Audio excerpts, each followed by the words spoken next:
Hello everyone, welcome to a Marvel game for the Lunch Meet Season 28. This is Vodkablitz versus Garrett, aka Sweepy. And their lists are posted on Longshanks, so they're locked for the list for the event.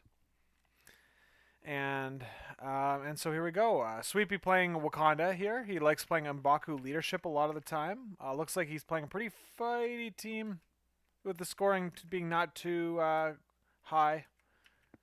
Looks like he's got some pay to flip situations here. Interesting.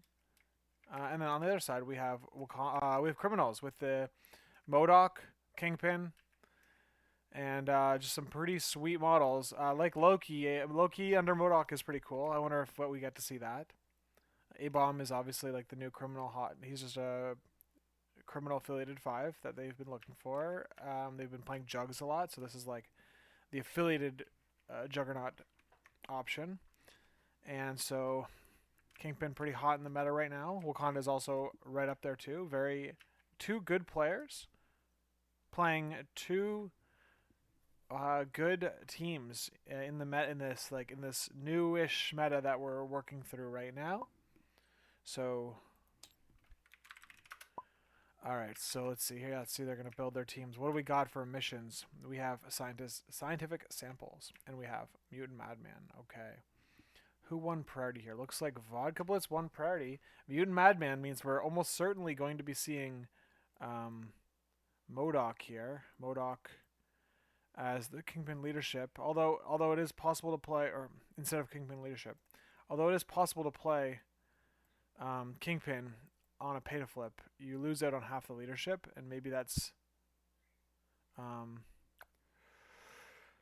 is not something that you want to see here.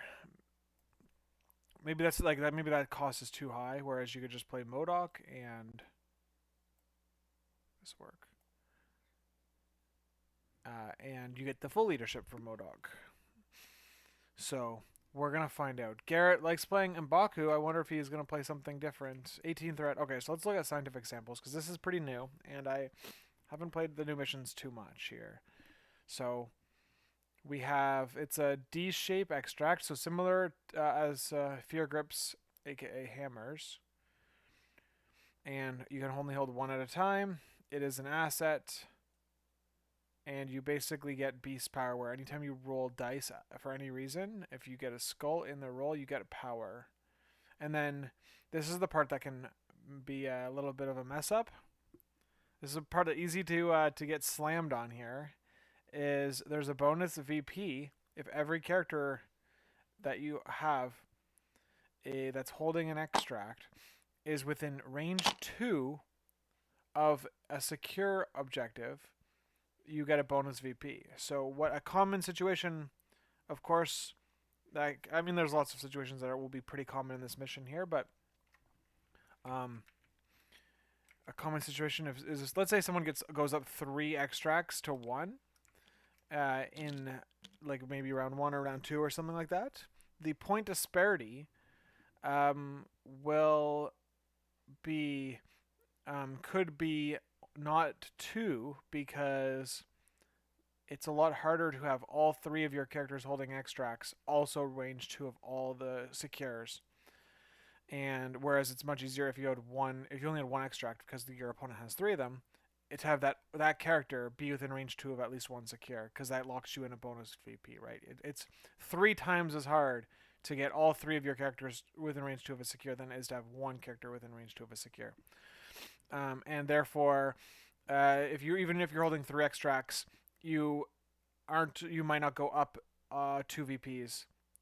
The discrepancy might not be 2 VPs, right? It might only be 1 because of the bonus VP. So it's kind of like I don't even know how to explain that. I guess that's jeez Louise. All right. Oh hey, Cole's in the chat. I'm guessing rooting for his buddy Garrett. Yeah. I will see both of them as squad goals this year. I'm looking forward to it.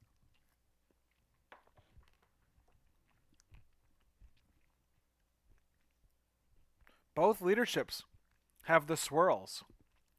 Ooh, sweet. Thanks for joining today, Cole. Both leaderships have the swirls. So whose swirls will outswirl the other swirl? we're gonna see lots of dice modifications here. Once per turn, while attacking, both leaders can choose to convert a success a missed offensive success into a hit, and so it's a once per turn dice mod. Gives them an option to like push through a little more damage or maybe hit a specific trigger they're looking to hit on an attack. They both have that offensively, and defensively, MODOK has the exact same ability, but like for the defensive part of it, where you can turn any if you get a wild once per turn on a defensive roll, you can then turn a missed defense roll into a shield. And but Garrett's M'Baku has like the defensive success. If you get pushed, if you're gonna get pushed off of a secure, and you roll a defensive success, you stop the push. So very similar leaderships that I think we're gonna see here. So it really might come down to positioning and model quality. I mean, I don't know, tactic card quality.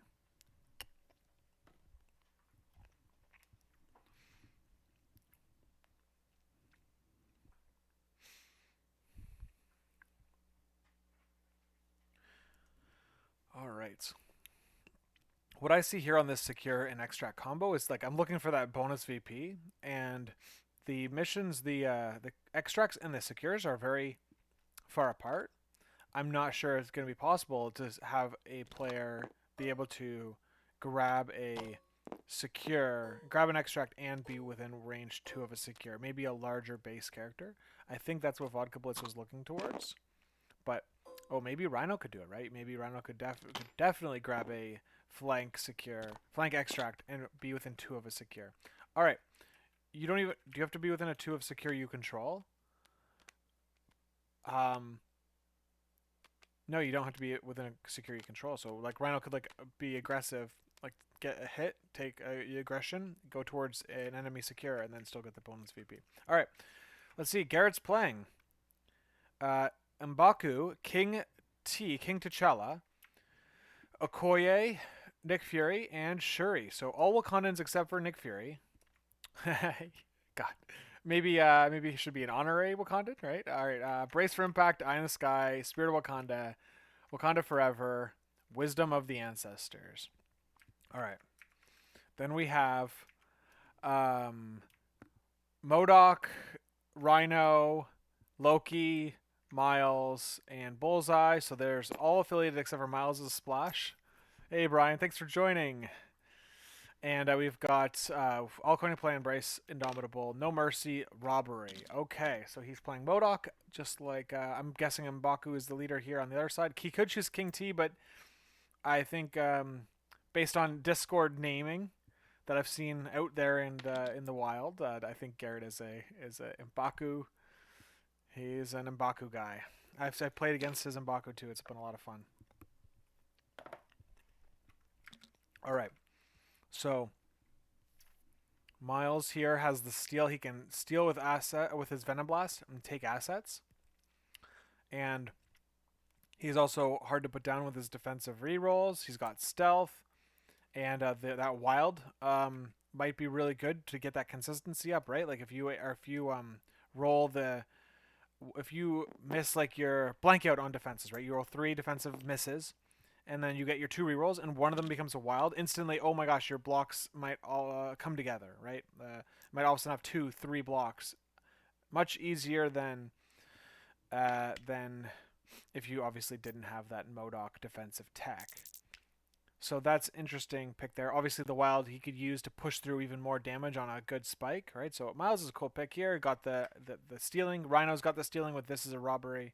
So Vodkablitz has a couple of steal options available to him, whereas Garrett doesn't have any asset stealing abilities, but he's got the grunts from Nick Fury, and they can maintain some control with the grunts dropping the extract where they choose to drop it if they go down. So.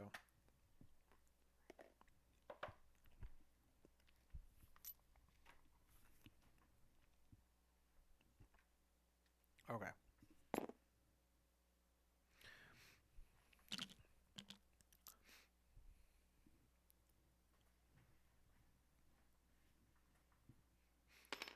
Let's see. What else is there to say about this matchup here? Um, I don't really know. I'm not. I don't play these teams very often, or I haven't played them in a while. So there might be some things that that catch me off guard. I don't know. These are two good players. They're playing the affiliations they've lots of practice with, so I'm excited to learn something here today. All right, so in terms of what we've deployed so far, since we're pretty much closing in on the end of it here, we can go over what's happening. So Garrett, so Madman requires some degree of split deployment because the B secure is has like the widest in terms of like spread between the two flanks or the two sides of the board. Operate each kind of as their own flank. You might see one or two rotations between the flanks, but it doesn't happen very often, and typically would happen if like one player like can see a very strong way to like lean on one flank, or they've like already won a flank and now they're just rotating over to support the other flank that might be weaker or it might be mixed up in a little bit of chaos. So anyway, that being said, let's talk through the flanks here. We've got M'Baku and King T on one side for Garrett, on his Garrett's right flank, versus Vodkablitz's left flank of Rhino and Loki, Prince of Lies. It looks like is what Vodkablitz is doing. He's just trying to fiddle around with his Loki, and it looks like he's about to lock in soon. But that's the matchups there. We've got Shuri in the middle against Bullseye in the middle. They look like they're might be the ones that are grabbing the back extracts for their teams. And then finally we have Okoye and Nick Fury are up against Modok and Miles. So we're gonna see which players, which flanks get won by which players, and how that affects the game. It looks like Vodkablitz is starting here. And with priority, he's going to grab double walk with Rhino to grab the central extract, which is going to also put his Rhino within range 2 of his secure. He's looks like Vodkablitz is aiming to set up and get that bonus victory point on round 1 and maybe try to break parity on the with that bonus VP here. Ooh, yeah. Thanks for joining, Mike. Yeah, that's right. Mike Whalen is hosting another lunch meet game at 9 o'clock. So make sure you tune into to that game right after this one. It's at 9 o'clock, and that'll be fun. Deaton versus. Dang it! I wish I knew. I wish I remembered. Um. Okay, but anyway. Criminals. It's another criminal. Is it criminal? Yeah, that's right. That's right. Yeah, Deaton versus Jeff. That'll be a lot of fun. I think what was Deaton running? Was Deaton running Criminals? I think he was, right. And Jeff's. What's Jeff running? Is he running his Convocation? But that'll be cool. Another two more great players. Okay, Dean is on Shadowlands Daredevil. Okay, Midnight Suns. That's right. Yeah, that's right. That's right. So, that'll be great. This is just a great night of MCP here with 4 great players going head to head in back-to-back streams. Okay, so we have Nick Fury and the Grunts on the opposite flank. They've grabbed the extract on the flank. They're within range 2 of the home secure for Garrett, which means that they are also setting up to score the bonus VP. The Grunts are, of course, a little weaker than Rhino, so I think what Garrett is expecting to have happen is the agents will maybe daze. It will give Nick Fury a power,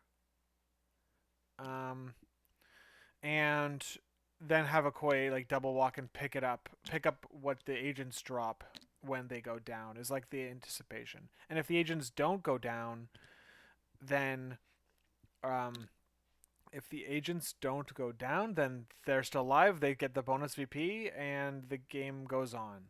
So I'm looking to see if the Wakandan team puts any damage into Rhino round one, and if the criminal team tries to put the grunts down round one. That's like the main. That looks like that's the only real clash that might happen round one. Everything else might end up being a positioning decision, but looks like Vodkablitz grabbing back with Bullseye as anticipated, and as long as he gets his Bullseye within range 2 of the secure, which is exactly what he's lining up, he is currently on track to secure that bonus VP from the mission.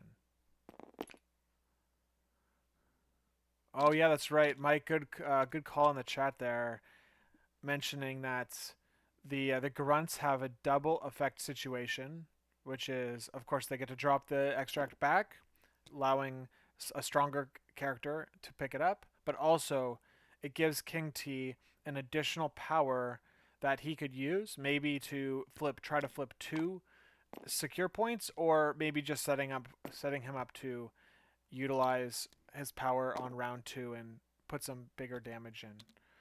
One thing to, of course, call out with again playing against Wakanda is that they have one of the best tactic cards in the game, especially when you're playing with mostly affiliated models, which is Wakanda Forever. 1 power, and every single Wakandan character gets a free attack. Is very cool. It's a very, very strong card, and it's like one of the defining factors of the affiliation. So we're gonna see if Sweepy's able to get a good use out of that. I've been playing Midnight Suns a lot, and so I've got Siege of Darkness is a very similar. It's a similar. I mean, it's the exact same card effect. It costs 2 power instead of 1 power, like Wakanda Forever. And that card is freaking insane too. Like I mean, like so I'm excited to see how the Wakanda Forever effect goes off this game. It's always like the thing to watch for when you're playing against Wakanda. All right, Miles is looking for flipping the trap. He gets the wild, and he successfully flips the trap here. And now it looks like he's probably just going to reposition himself for next round. Keeping in mind that he won't have any power. He'll have 1 power next round, which means that he won't be able to web line kick. He won't be able to web swing into a web line kick right away. So yeah, that's right. That's right. Yeah. So who's the 4th player that isn't running their squad goals list, Mike? Oh man. Yeah. Yeah, lots of people practicing for their for the squad goals event coming up. Which if I know it's pretty last minute because the event's in 2 weeks, but if you got a team, it'd be pretty cool to get more. I think there's 22 teams signed up, and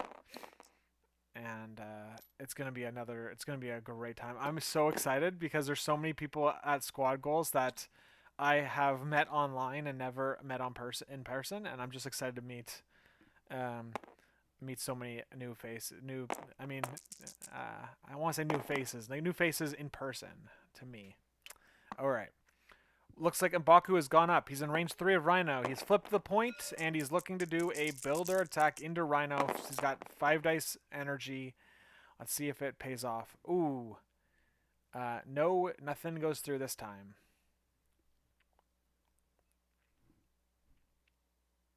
Yeah. Vodkablitz was going to play in the squad goals, and his team unfortunately couldn't make it. But I've met Vodkablitz in person numerous times at this point, and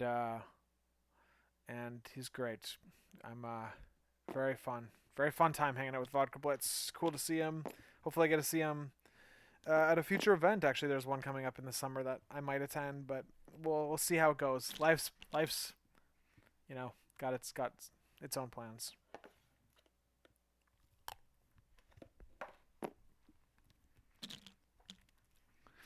Yo, thanks for joining. We're just getting started here. I played I I did like a demo game for my kids on a mission that might have been similar to this. I'm not sure what it was, and my daughter was complaining that round one was too boring. There's no attacking. It's just like, why is this? Oh, so this is pretty. This is pretty boring so far. Oh man. I mean, it's obviously there's much less attacks in. Oh, here we go. We got another attack here. We're going into the grunts this time with Modok. 5 dice into 1. Let's see if it pushes through. Ooh, there we go.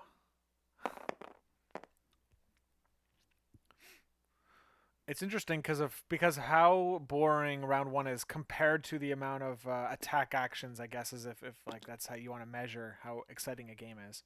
Uh, how boring it would be is interesting because um, because of how important it is, dude. So many games are lost so earlier than in terms of like a lot of games are lost very early, and you just don't realize it until like round 3 and round 4.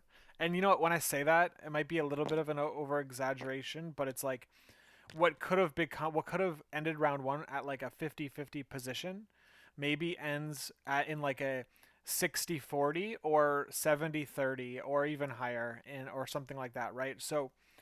Um so maybe a little bit of over exaggeration, but like there's plenty of situations I see where the game in theory could end up looking like with who knows who could possibly win after round 1 to being uh significantly in someone else's favor. So you just have to be, I think like that's takes a lot of I don't know.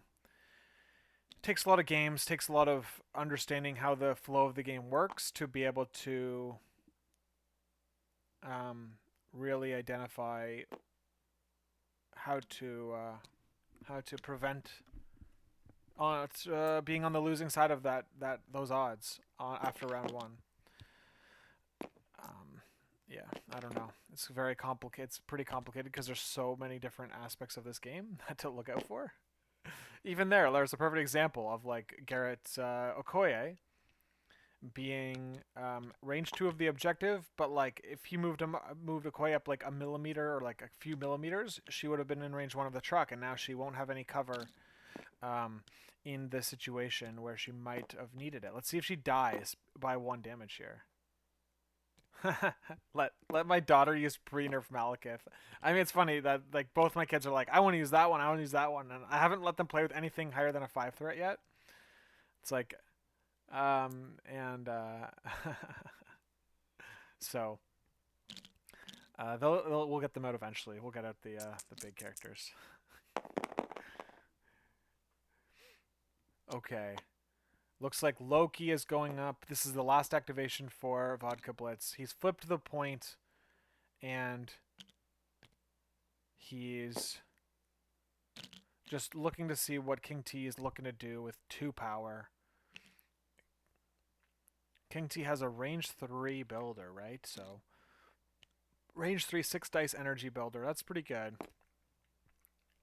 But like Loki has a range 3 mystic builder. So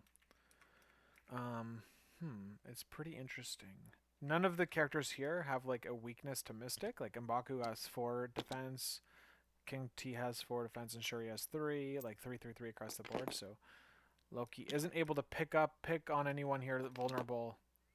And yeah, let's see how it goes. Okay, so looks like Garrett's going last activation here with King T.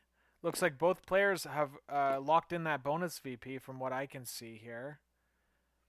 So it's going to be a 5-5 game, except if King T can flip this secure, then it becomes a 6-4, which obviously is pretty significant.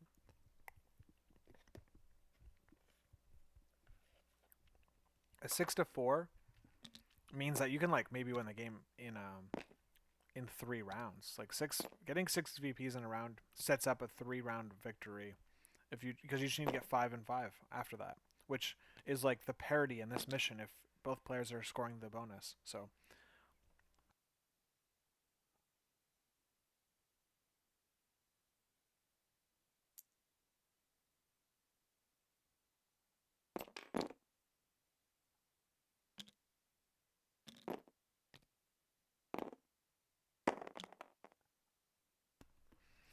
okay. So the question is Garrett going for the flip? Probably not. I mean, we got two characters there. You need 3 successes, which is difficult odds. Hmm. He opted to protect his point. So 6 dice energy into Loki. And that was a very, very amazing roll for Sweepy. I was just going to say, when you attack Loki, you better not roll skulls, right? Because he counts your skulls in his defensive roll. And Sweepy rolled basically perfectly. He gets to use the M'Baku leadership here to convert that wild into a success. That becomes 6 successes. And then I love this because Vodkablitz gets to use his leadership, which will convert wilds on his side into successes. So Vodkablitz rolls 3 defensive successes versus 6. That's why Loki has taken 3 damage. And the cool thing here is that that King T has gotten the push off on Loki, and which means that Loki cannot use the MODOK leadership, because to use the MODOK leadership, you need to be contesting an objective. So it will make him a little less tanky or slash stronger in terms of the damage attack because he can't use the leadership. I'm trying to see if M'Baku also has that. Yeah, so M'Baku also has to be contesting an objective to do that as well. Yeah, I know, it's pretty funny how they both got the same mod setup in many circumstances. Okay, so there we go. We have a 5-5 round. This could be a 3-round game here. We'll see if one player can sneak a 6-point round. Oh, I see what you did there. Ay, ay, ay. Okay. So Vodkablitz gets to start here. He's considering going with Loki. Loki has an area attack. Like, this might be pretty funny to see. A clever ploy. 4 power, 5 dice, and if you every character you damage gets advanced, and you of course have your oh my what a pity ability to push even more damage through if you want to. So is he going to use Loki to just displace all of these characters? He didn't pay the power. Looks like he's opting to do the builder. So 6 dice Mystic into King T. King T doesn't roll any blanks there. So it means that, or sorry, any skulls. So that's good for him. But Loki has rolled. Let's see here. When attacking or defending character and the enemy rolls. Yeah, so he doesn't count his own skulls. So this is 5 successes into, and it must have been 2 there. So 3 damage goes through. He's looking to daze King T right off the hop. Oh. He must, oh, he just accidentally flipped his card. There we go, fix that. And he has now spent the power.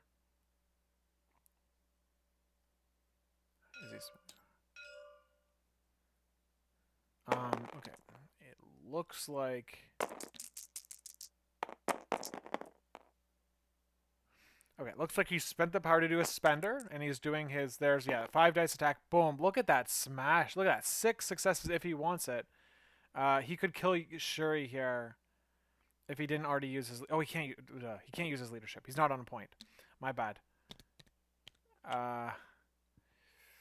Oh, he hasn't killed a King T yet, but he might. But, oh my gosh, Loki's going off right here. So, yeah, Shuri just one shot. Remember, he doesn't even get his... Wait.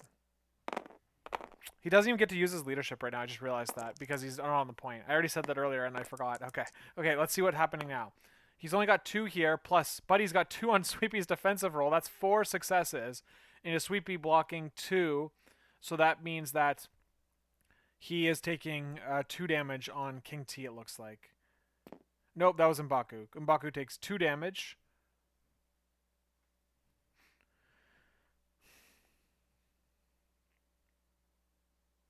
And now he gets advanced. We're double checking leaderships because, of course, characters are being displaced off the point. But the effect is a push or a place. And this is an advance off of the attack. So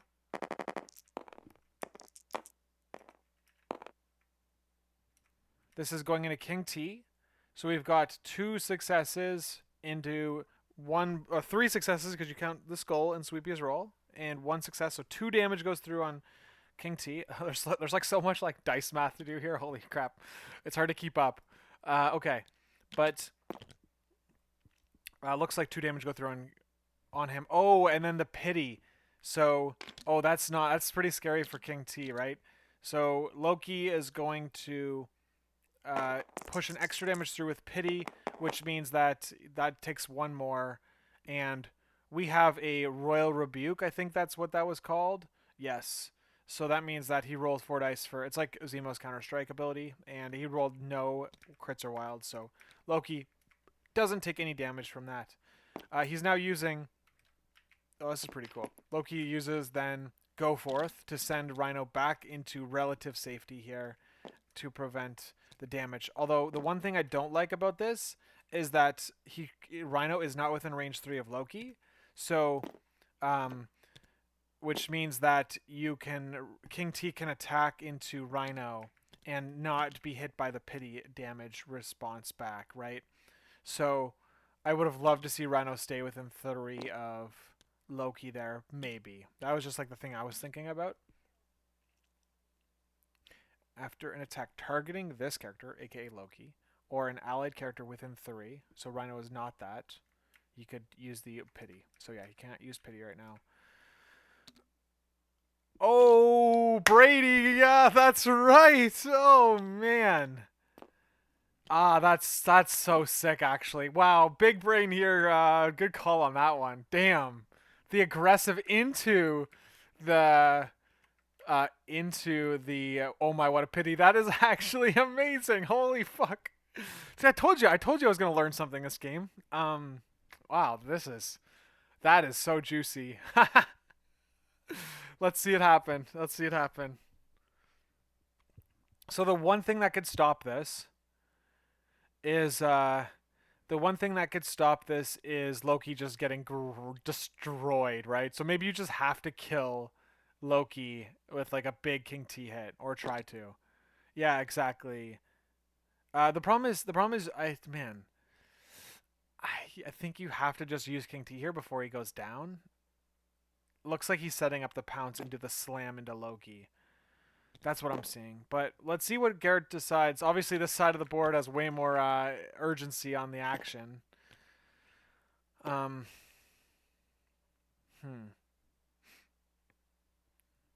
Yeah. Very cool. I'm excited to see what possibly could happen here. This could be pretty silly. All right, but Loki does have to leave here. King T spends your money, get pitied probably. Yeah, you could. That's right. That's a good call. Oh man, there's so much here. There's so much here with different counters to counters, plots within plots. So yeah, that's a good call that King T can, as long as King T ends his activation outside of 3 of Loki, he is fine. But he could also kill him here. He's got 5, but Loki has 3. He could have 5 if he uses the wilds. So Loki already has 3 because of this skull in the success. Can't doesn't he get rerolls or something? Am I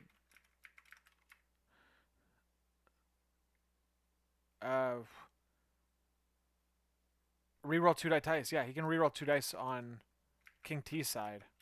So he could roll 2 of his misses. I think he's like probably Garrett. If I'm understanding correctly, Garrett is like trying to understand the math here before he actually commits to the reroll, which is what if I think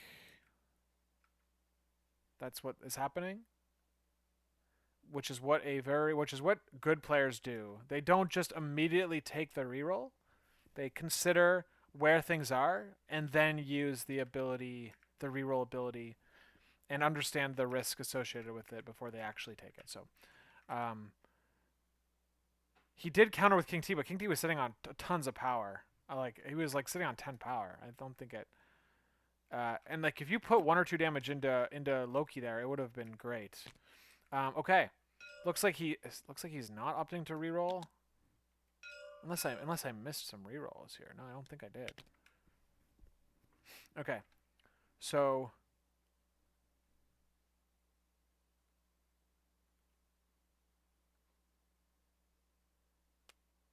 yeah, cool. Whoa, whoa, whoa! We're seeing. Oh man, what the heck happened? I can't believe he didn't reroll that. Unless am I missing something? Like the dice tray clearly says, here it is right here. He rolls his successes.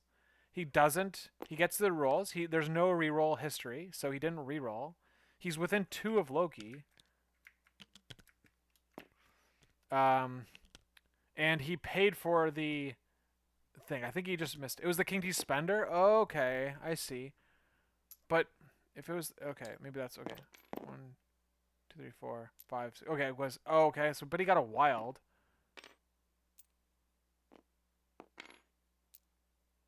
So why didn't he advance? Yeah, he could have. He could have. What am I? Oh man, it was the King D. So he gets the wild. Oh, yeah, right. Of course, it was a spender. That's why he has no power. So he could have done all those things. He could have thrown him, and he could have moved, and then been out of pity, and then lived, and then attacked Rhino or something. I'm not sure. I think that maybe. I mean, maybe there was Indom and Bray. Indom. And Indom. Okay, yeah. And then, dude, I'm seeing now. Okay. All right, holy shit. Yeah, he plays Indom to not get thrown. But why didn't King T move medium? I guess he couldn't. He was gonna die anyway. He's accepted his death, I think, is what happened. And then because Vodkablitz hits him with the what a pity, he dazes him. When did he get his No Mercy? Was that No Mercy played earlier? Maybe it was played earlier. It was probably played on Shuri. No, it was played now. He played. He holy crap. He played with a pity on King T, and with that power, he was able to trigger No Mercy and gave Loki 3 power. That's actually all right. All right. That's Oh my gosh, I am so this dude. This is telling me, um, how rusty I am. I am so slow on like figuring out what's going on here. I am so rusty. Oh man, I I have not been as I have not been practicing as much, and it's like showing. My brain is like trying to understand what's even happening. Okay. Okay. Yeah, that's maybe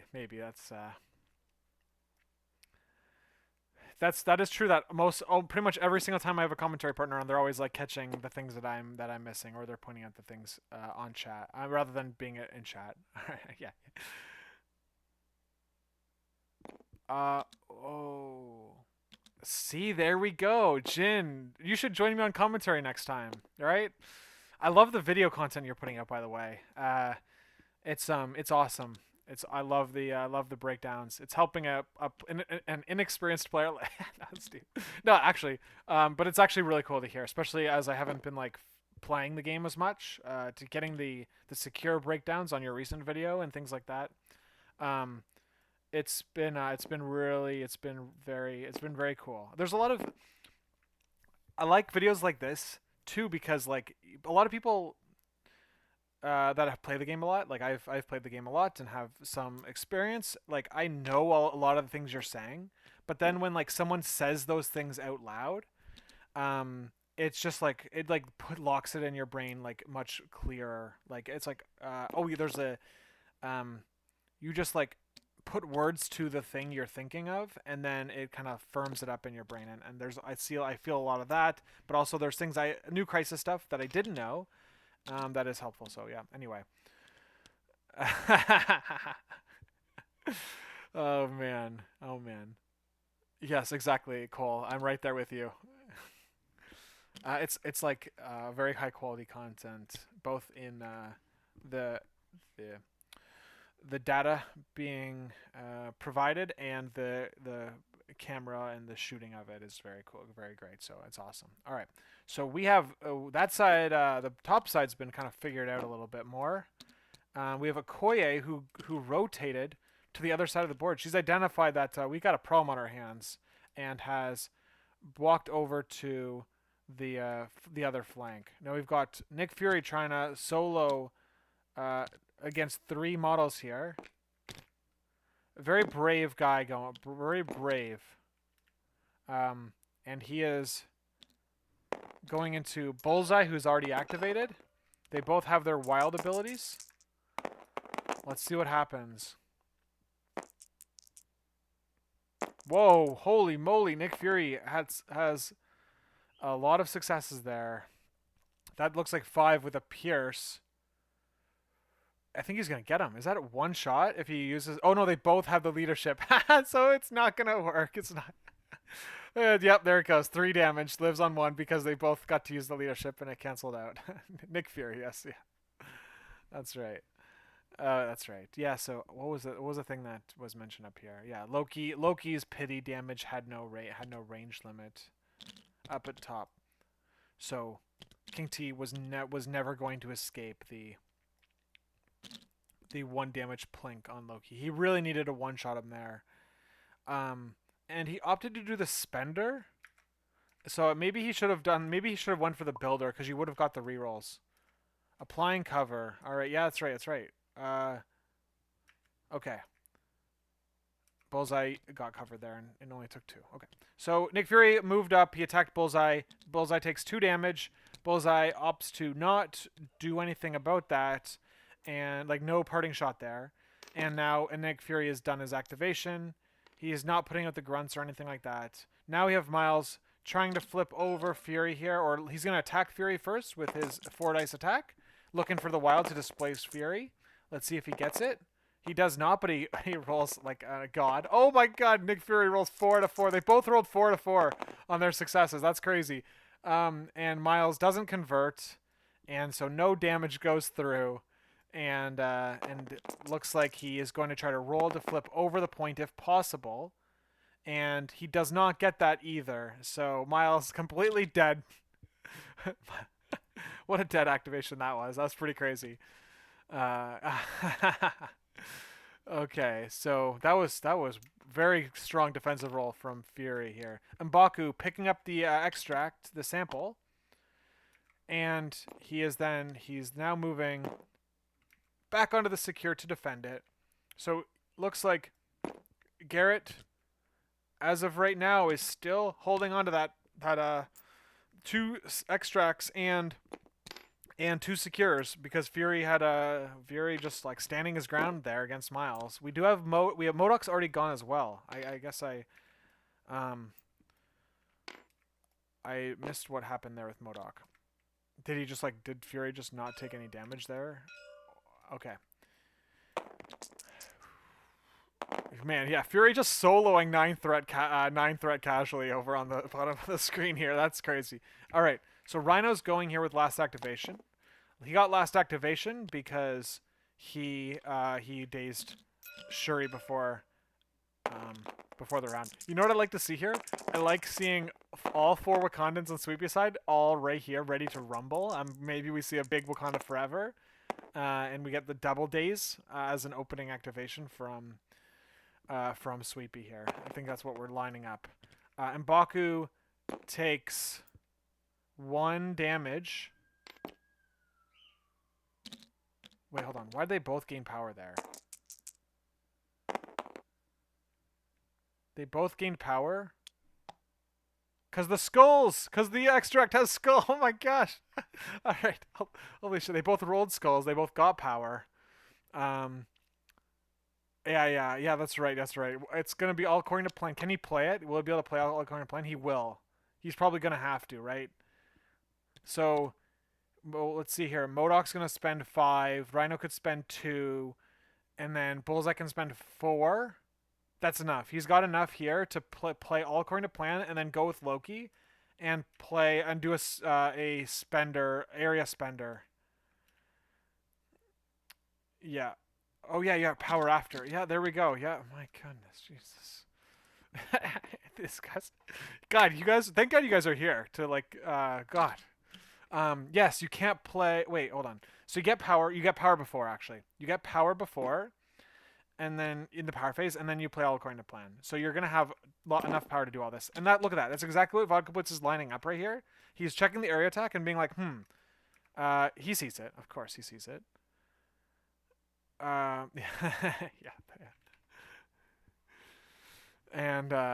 And he's going to play all according to plan. Like, it's almost certainly, right? Because if you don't, you're getting double dazed on this side. This entire flank gets run over, and you lose. You're now at 3 extracts down. You can win the game, right? Can you win the game? 3 extracts get you 4 VPs because you're going to put them all on these secures. You get 6 points. Okay, you'd get 6 points here. But still. All right. There's the 4 power from Bullseye. So that's all gone. He needs to spend 6 more, and he's got 7. He's got 5 gone on MODOK, and maybe he just spends 1 on Loki. There it is. So I like that. All very reasonable power expenditure for all according to plan. Vodkablitz now has priority, and he's got his pretty sweet area attack, which conveniently doesn't do any damage to his allies. So Rhino, not going to take any damage for this one. Okoye is taking the first attack here. He gets a skull. She's dead. All right, she's dead basically. Yep, she's dead. Okay, so Okoye goes down 1 shot. That's a second 1 shot. Ooh man, second 1 shot from Loki this game. Damn, that's even more. that's even more bad. Okay. Doesn't help when you roll 2 skulls on defense against Loki. Like, that just absolutely destroys you.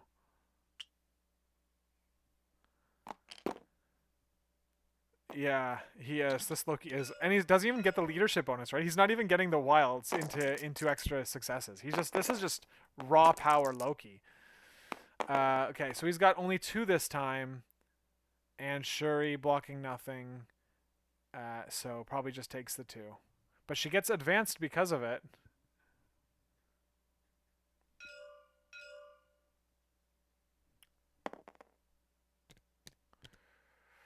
Let's see here. Oh, yeah, he does now. Yeah, you're right. That's right. He drops the extract right within 1 of Loki, giving him the ability to use the leadership. Holy crap. That's incredible. Okay, so this roll only has 3 successes, but 4th with Sweepy's skull. 4 into 1 is 3 damage through. That's significant, dude. What a way to start the freaking activation. Just like pushing through 7. You push, that's 4 plus 2, 6, plus another 3, 9 damage through on 1 attack action so far. And he's gonna pity for 10 damage so far. And he's gonna put him within range 3, so he can builder him and try to KO him with his second action. So he's pushed 10 damage through so far. All right. And now, are we going to get the Royal Rebuke? Yeah, here it is.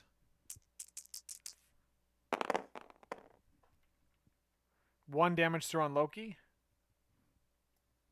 Okay. Now M'Baku. M'Baku has 3 health left right here on his healthy side.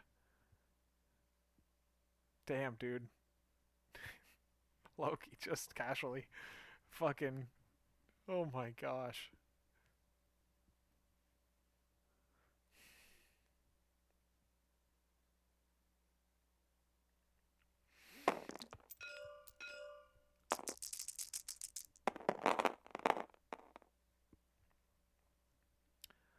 Alright, only 1 success there.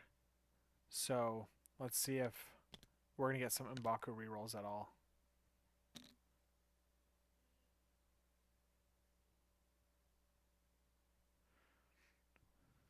He's going to get 3 rerolls.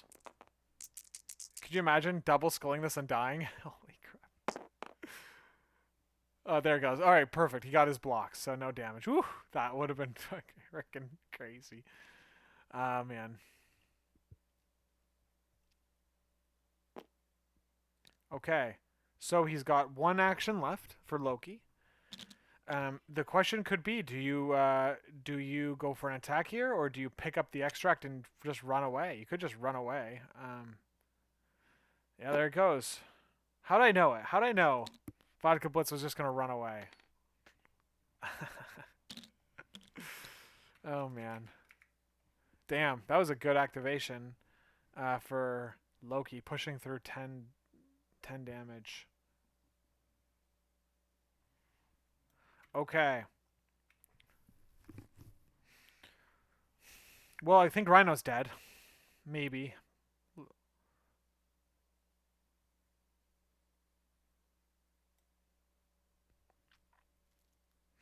One of them is going to take him out. Worst case scenario, you just play Wakanda forever. If you can't take him out, Rhino with one character.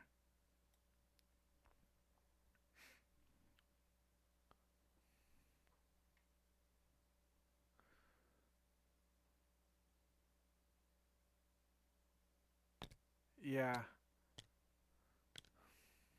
That's interesting. I mean, but you might be just like uh KOing you might be sacrificing your Loki. Maybe I think Vodkablitz basically was like, it's too early to lose a character.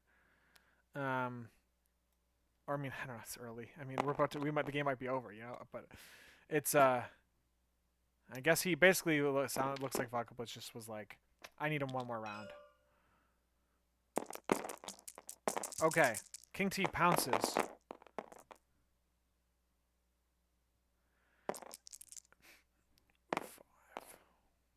That's a pretty big hit. He's got his leadership. And so right now he's showing 6 with a 7th coming in from leadership likely.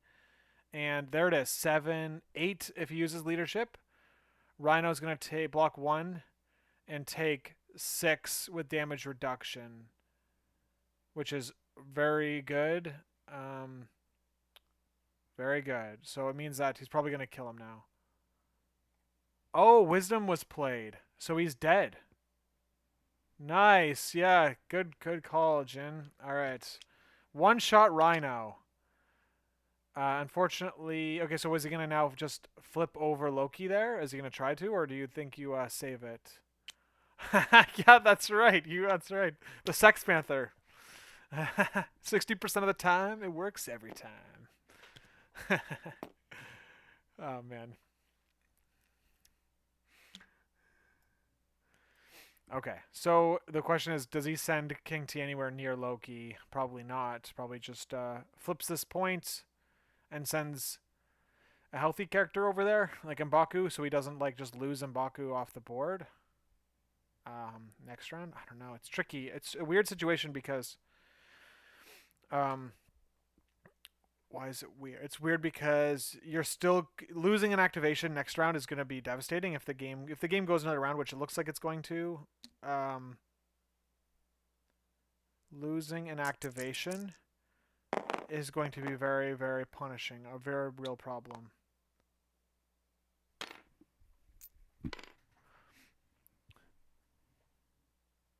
Yeah. Oh, looks like he's going for it. Okay. So we're seeing... so who's holding these extracts? We have 2 and 2. Bullseye's very weak here. We could see a spot where Bullseye goes down and the grunts come out and pick up the extract, making it difficult for Vodkablitz to get a hold of a 3rd extract. So, oh, King T's Wakanda Forevering. Oh my gosh. He can't skulls. Oh, does he use the leadership? Oh my god. This could be big. I don't know what the math is telling me here.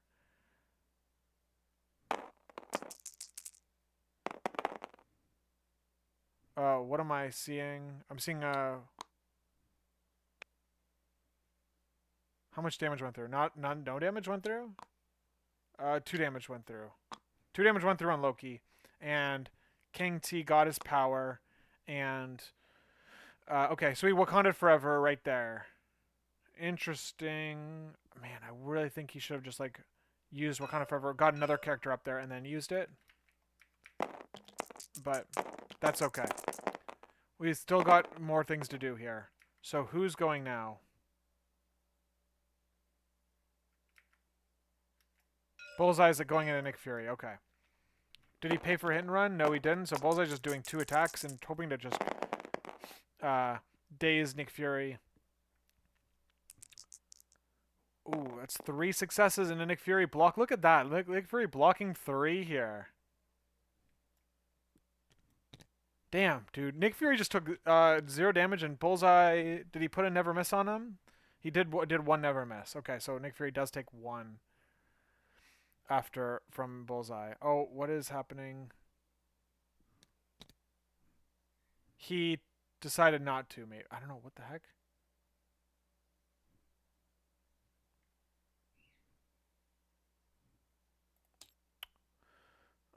He put a King T got a power, which makes sense.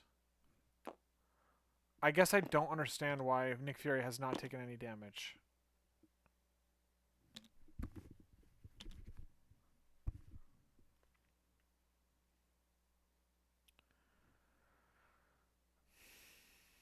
Yeah. Oh, wait, hold on. I think the reason he didn't wait is the reason he didn't wait because of Wisdom of the Ancestors. No, because Wisdom of the Ancestors works for the whole round. So yeah, I think Garrett could have. I think that Garrett should have maybe waited for M'Baku at least to be up there. I mean, even getting Shuri in range 5 of Loki for like the last hit of damage if he needed it. Would have been significant. What could have come into play too, right? So maybe just holding it. That's the one thing when playing a team that has in a card like that where you can do your like a whole team attack. Like playing that card in the right spot is like so is just like an important decision when piloting the team. And I just played a game last night where I played it at the wrong time, and it cost me in a practice game. So it happens to it's hard to know because you can't predict what's gonna happen in the future. Yeah, well, I don't think the flip was a deal because Loki was injured. Like the flip didn't matter at all. Um, yeah, maybe it was the fact that he might have only had, I don't know. Yeah, yeah. I'm sure. Sometimes you just feel it, you know. Sometimes you just like go. You have a vibe, and you're like, oh, but here we go. We have Nick Fury, big hit into Bullseye, and it off of his Fury special attack. It looks like, and he dazes Bullseye. And now he has the grunts he's gonna put down, which are going to pick up the piece. And oh my gosh, is he gonna spender? He is. He's spendering into Miles. Oh my goodness. That could be pretty. That's pretty interesting. Let's see if he gets Miles. Miles has already taken 1 damage from previously. The grunts get. Oh my god. Okay, so 7 dice. Did you use your leadership yet? I don't think he did. And Miles can't use it, but he has got rerolls. So he's sitting at 2. Man, that's gonna be a lot of damage through. I think he's on 1 health. I think Miles is on 1 health right now unless he gets a defensive roll here. And he doesn't. So, I might be dead. Did he use his leadership? Because that's 6 into 2. That's 4. He's dead. He's dead. Oh my goodness! Oh my goodness! And then he's using his of course lead from the front ability to move the grunts towards Miles. But he just takes out Bullseye, takes out Miles. Damn, dude. Nick Fury is going off. They're both I know. They both have had characters just like completely running an entire flank on both sides. Wow, dude. Sweepy has all 4 extracts and he's got the leadership bonus or the extract bonus. That could be, I mean, obviously